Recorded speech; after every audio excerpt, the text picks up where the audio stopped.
చెలి మనసే శివధనుసైనది తొలి చూపుల వశమైనది బలపు స్వయంవరమైనప్పుడు గెలువనిది ఏది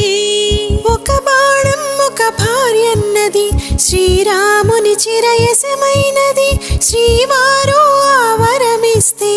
సిరులన్నీ నావే తొలి చుక్కవు నీవే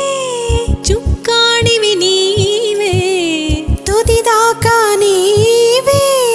మరు జన్మకు నీవే